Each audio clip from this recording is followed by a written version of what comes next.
Aujourd'hui, je vais vous parler de l'épreuve E6, une des 3 épreuves informatiques du BTS SEO.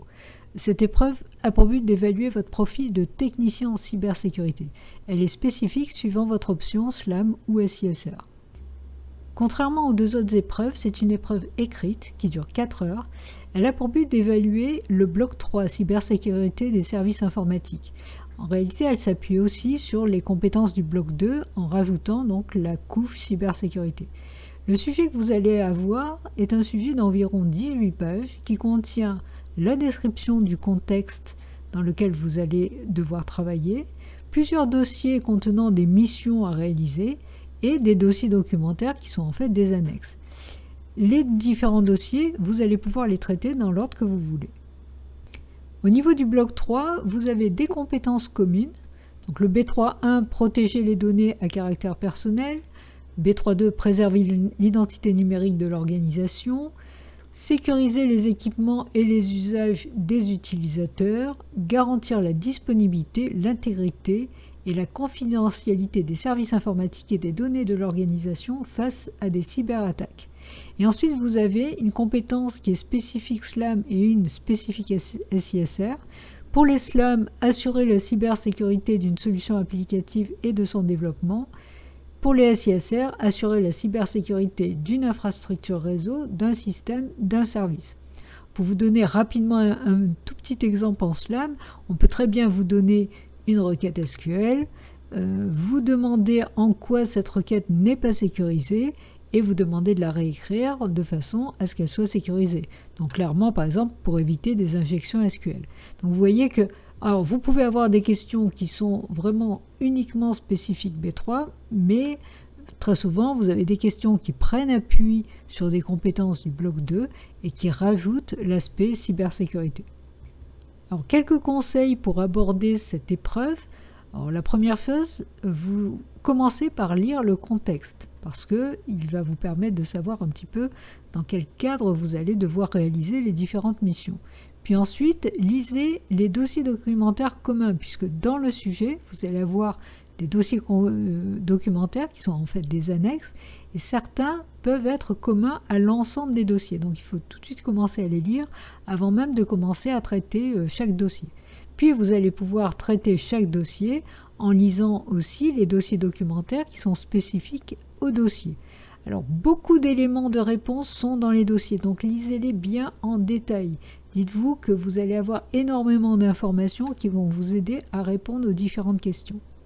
Côté rédaction, rédigez plutôt au brouillon, en particulier tout ce qui est tableau, schéma, et vous recopiez au propre et à la règle sur votre copie. Faites en sorte que votre copie soit la plus propre possible et la mieux présentée possible.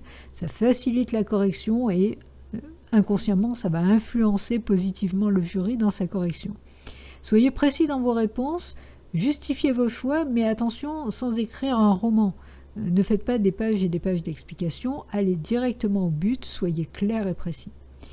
Et bien évidemment, il faut prévoir, on va le voir dans un deuxième temps sur la gestion du temps, il faut vraiment prévoir une phase de relecture, parce que c'est quand vous allez relire que vous allez voir que vous avez fait des erreurs, ça peut être des erreurs techniques, ça peut être aussi des erreurs rédactionnelles, des fautes d'orthographe ou ce genre de choses. Dites-vous que tout ceci va influencer positivement le jury et évidemment influer sur votre note si vous corrigez des erreurs techniques et aussi si le côté rédactionnel est correct dans votre copie.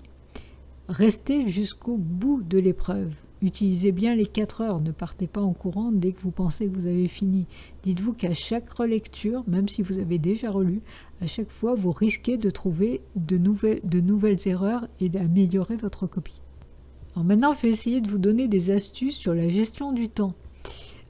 Prévoyez le temps de lecture du contexte et des dossiers communs. L'air de rien, ça va vous prendre du temps. Bon, peut-être plutôt 5 minutes, mais on va dire 10 minutes. Prévoyez aussi le temps de relecture, environ 30 minutes de temps de relecture pour pouvoir revoir un petit peu tous les dossiers.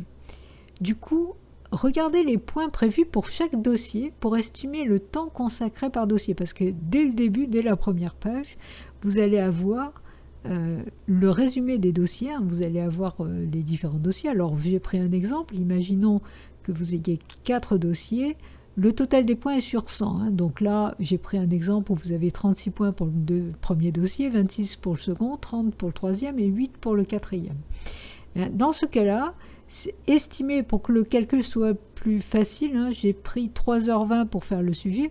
En réalité, si on enlève les 10 minutes et 30 minutes, c'est ce que l'on trouve. Hein, on trouve 3h20 qui reste. 3h20, ça fait 200 minutes. C'est fait exprès pour faciliter le calcul. Ça veut dire que les 36 points sur 100, donc 0,36 fois 200, ça va vous donner par exemple 72 minutes. Alors, ce calcul, il est encore plus simple en faisant juste 36 fois 2. Si vous faites 36 fois 2, vous allez, qui correspond donc aux 200 minutes, vous allez avoir 72 minutes qui fait 1h12. 26 fois 2, vous allez avoir 52 minutes, donc 0h52. 30 fois 2, ça fait 60 minutes, donc 1 heure. Et 8 fois 2, ça fait 16 minutes, donc ça fait 0,16. Donc là, ça vous permet d'avoir dès le début une estimation du temps qu'il faut éviter de dépasser par dossier.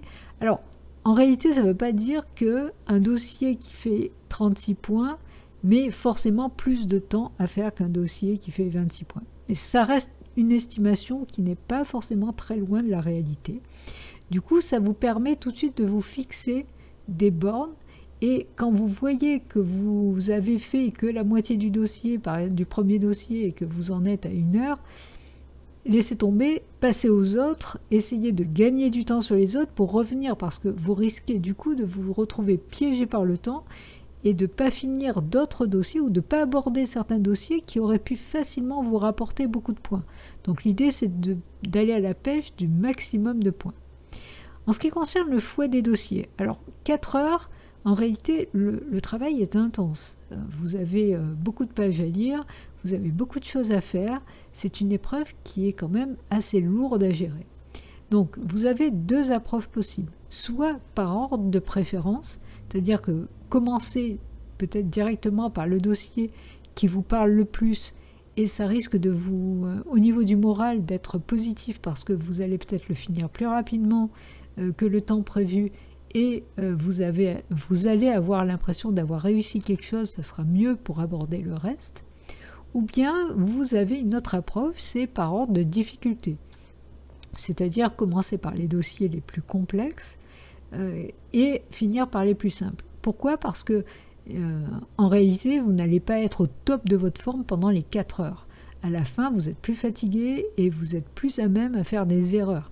Donc il vaut mieux garder la fin juste pour la relecture et non pas pour finir des dossiers qui soient extrêmement complexes. Donc à vous de voir. L'idéal, c'est de s'entraîner évidemment sur des sujets de 4 heures, quel que soit le type de sujet, voir un petit peu comment vous êtes capable de gérer votre temps et surtout de voir si vous préférez commencer par des dossiers que vous maîtrisez ou que vous préférez commencer par des dossiers complexes. Donc c'est avec l'expérience que vous allez voir ce qui est le plus adapté pour vous. Enfin, je terminerai par des informations complémentaires qui sont spécifiques au SLAM ce coup-ci.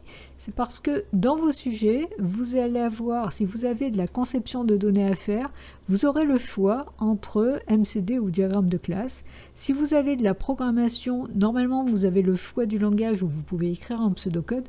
Alors évidemment, ça dépend un petit peu des questions, mais c'est marqué au début du dossier ou au début d'une question, vous aurez la précision qui vous dit que vous pouvez choisir. Alors pourquoi vous pouvez choisir ? Parce qu'aucun langage n'est obligatoire, excepté le SQL, au niveau donc de la formation. Du coup, on va vous donner dans les sujets des éléments de syntaxe pour pouvoir traiter le sujet. Alors si malgré tout vous préférez, et si le sujet vous l'accorde, vous préférez écrire dans un autre langage ou en pseudocode, vous pourrez le faire. Ceci dit, moi j'aurais tendance à vous conseiller de garder ce qui est proposé dans le sujet. De toute façon, comme je vous l'ai dit, on vous donne tous les éléments de syntaxe de façon à ce que ce soit plus simple de respecter les règles du sujet. Ça va être plus simple pour répondre aux questions. Donc à vous de voir. C'est vrai que globalement, c'est quand même plus pratique de garder la syntaxe et le langage qui est préconisé dans le sujet. Voilà pour cette épreuve 6, je vous souhaite bon courage à tous et n'hésitez pas à poser des questions dans les commentaires.